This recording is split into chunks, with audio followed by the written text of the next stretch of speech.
Hello students, let's today study the play On the Face of It by the British writer Susan Hill. But before you read, you should know this is a play featuring an old man and a small boy meeting in the old man's garden. The old man strikes up a friendship with the young boy who is very withdrawn and defiant. What is the bond that unites the two? That is what we will come to know. And now you should know about Susan Hill, the playwright or the author of this play, On the Face of It. On the Face of It is written by Susan Hill, a prominent English novelist and playwright known for her deep psychological fiction and also ghost stories such as The Woman in Black.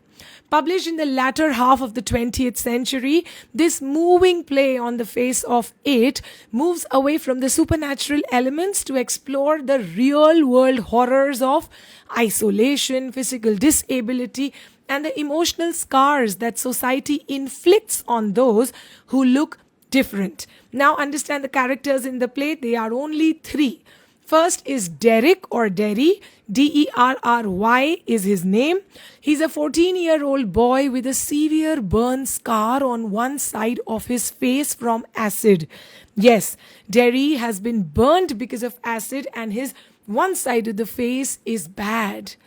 He is bitter, deeply insecure and hostile because Derry assumes that everyone pities him or fears him. So this is the little boy. Now talk about the elderly man. His name is Mr. Lamb. Mr. Lamb is an elderly, lonely man who lives in a large house with an open garden. His one leg was taken away while fighting in World War II. So he has a tin leg. Yes, he has a tin leg. But Mr. Lamb chooses to view the world with boundless optimism and warmth. Yes. And now talk about Derry's mother. She is a protective woman but an anxious woman who feeds Derry's insecurities by treating him like a fragile outcast and also harboring prejudices against strangers like Mr. Lamb. Now, what is the setting of this play On the Face of It? You should know. The setting is almost entirely on Mr. Lamb's garden. Yes, Mr. Lamb has this large, overgrown garden in England. This setting serves as a powerful symbol. This garden has no curtains, no windows. See, basically, it's open. The gates of this garden are always left wide open. Why? This represents freedom, acceptance, and a direct contrast to Derry's world, which is defined by closed doors, hiding in corners, and emotional walls. There are total 3 scenes in the play, students. I will not differentiate scene 1, 2, 3. I will give you the complete summary of the play in one go. Okay, are you ready? I'm excited. Let's start. The story On the Face of It begins when 14-year-old Derry secretly climbs over the wall of Mr. Lamb's garden. Derry is seeking a secluded place to hide from the mocking stares of the world. Derry expects the garden to be empty, but is startled and surprised when he sees Mr. Lamb, who warns him not to trip over the fallen crab apples. Terrified of being judged for his acid-scarred face, Derry tries to flee the garden. However, Mr. Lamb stops him, not with anger, but with kindness. Mr. Lamb tells Derry that his gates are always open to anyone and that he does not care about what Derry looks like. Initially, Derry is highly defensive, cynical, and full of self-hatred. He quotes to Mr. Lamb that how people call him a poor boy or a terrible thing. Mr. Lamb gently steers the conversation away from self-pity. He reveals his own physical disability to Derry. He shows his tin leg and shares how local children call him Lamey Lamb. Yet, he does not let this ruin his life. Throughout the conversation that Derry and Mr. Lamb have, Mr. Lamb teaches Derry to look beyond physical appearances. For example, He points out a weed patches in the garden. You know weed, they're like wild plants. So Mr. Lamb points out to weeds in the garden and asks why one plant is called a weed and another a flower. He notices it's all life growing, same as you and me. Mr. Lamb further encourages Derry to stop focusing on what he has lost, that is the side of his face, and start focusing instead what he still has, like 2 arms, 2 legs, eyes, ears, and a brain. Moved by this meeting with Mr. Lamb, Derry experiences a massive shift in his perspective. He for the first time realizes that he wants to live life fully and decides to help Mr. Lamb pick crab apples. However, he must first go home to inform his mother. In this scene, Derry reaches home and talks to his mother. But what happens? His mother tries to forbid him from returning. She warns him about the eccentric old man, Mr. Lamb. But Derry rebels against her protective walls, declaring that he no longer cares about his face or what people think about him. He only cares about what he hears and sees in the garden of Mr. Lamb. And after this, Derry runs all the way back to Mr. Lamb's garden. But here is the climax of the play, which is actually not pleasant. Listen how the play ends. As Derry enters the garden, he finds that Mr. Lamb has climbed a ladder to pick the crab apples himself. But accidentally the ladder slipped and Mr. Lamb lies on the ground dead. Yes, Mr. Lamb is dead. Derry kneels beside him, weeping bitterly. But he is no longer the same broken boy who had entered the garden earlier. The late Mr. Lamb's lessons have permanently transformed Derry. Oh my God. With this, we are done with the play, and I know you know how to talk about the themes of this play. Tell me, what are the themes? First, loneliness and physical ability, right? Second, appearance versus inner reality. And third, optimism as a choice, right? And now come to the question answer section. These are the textual questions that we will do together. Okay, ready? Question number 1.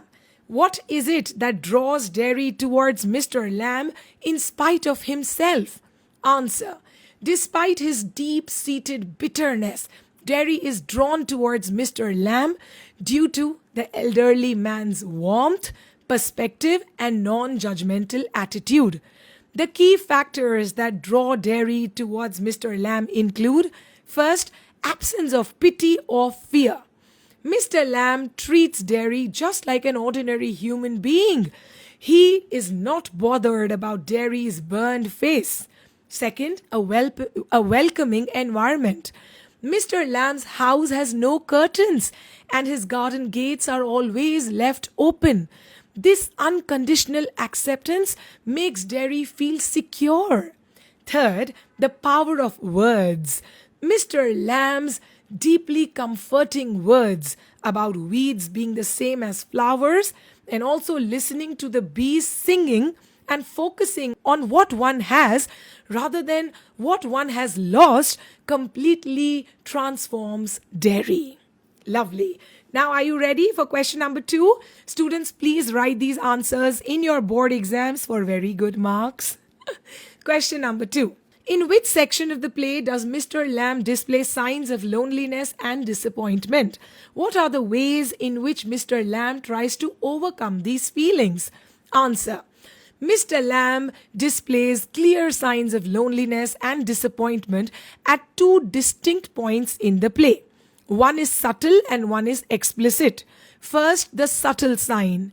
When Derry decides to go home to inform his mother, Mr. Lamb talks to himself in the empty garden. He mutters, quote, "There, my dears, that's you seen too. Ah, you know, we all know. I come back, they never do though. Not them, never go back inside the house." Quote end. This highlights his deep disappointment to broken promises. And second is the explicit sign during the climax of the play. At the end of the play, Mr. Lamb's loneliness drives him to climb the ladder to harvest the crab apples entirely by himself, rather than waiting for Derry. Because there is no one around to hold the ladder for him, it slips, leading to his tragic fall. Now, ways in which Mr. Lamb tries to overcome his loneliness. First, an open door policy. He keeps his garden gates open and removes all the curtains from his windows. He declares to the strangers, "Everything's yours if you want it." Second, finding companionship in nature. Mr. Lamb sees them as weed garden full of life. He does not see weeds and flowers as different. He sits in the sun, listens to his bees, choosing to believe that they are singing and not buzzing. Third, reading and intellectual engagement. Mr. Lamb spends hours sitting in the sun reading books, and this makes his mind occupied and trying to be lively in the absence of human company. And fourth, focusing on positivity.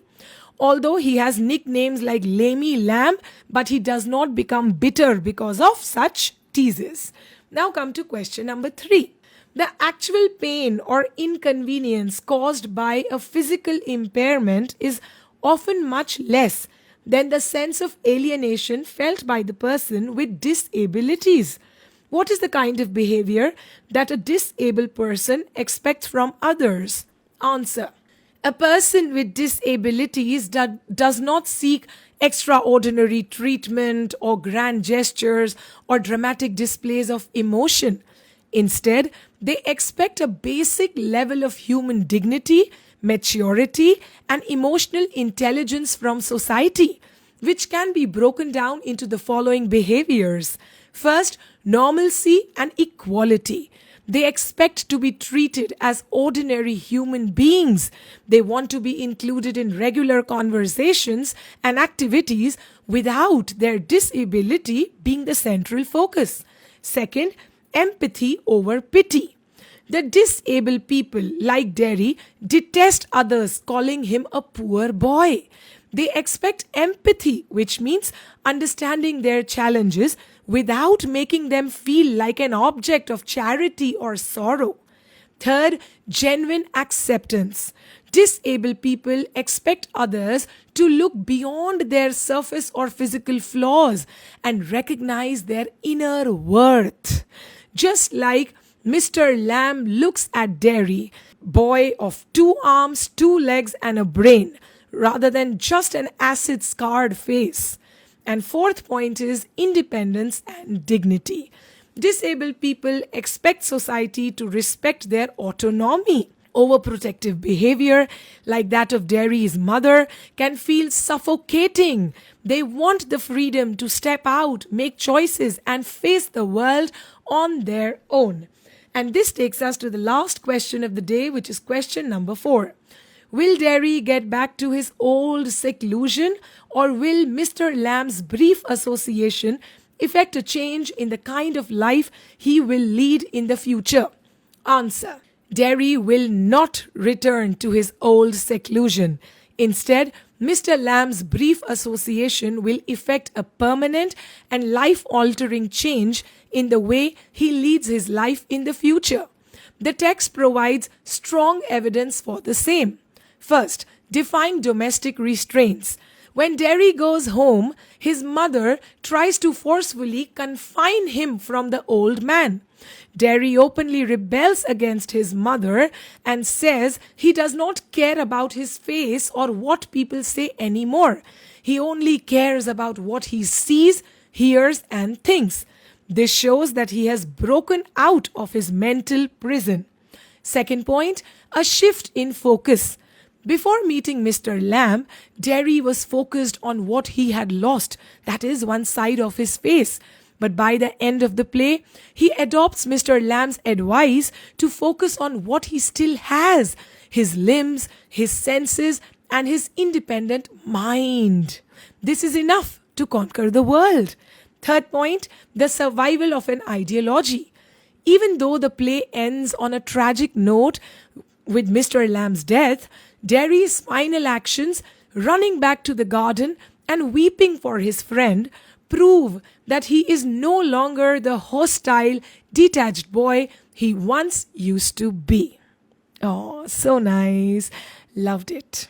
With this, I end this play. I'm sure you learnt enough for your exams, for your classes. Sound intelligent. You're with me, Heena, from Tell a Tale with Heena. Take care of yourself. Bye-bye.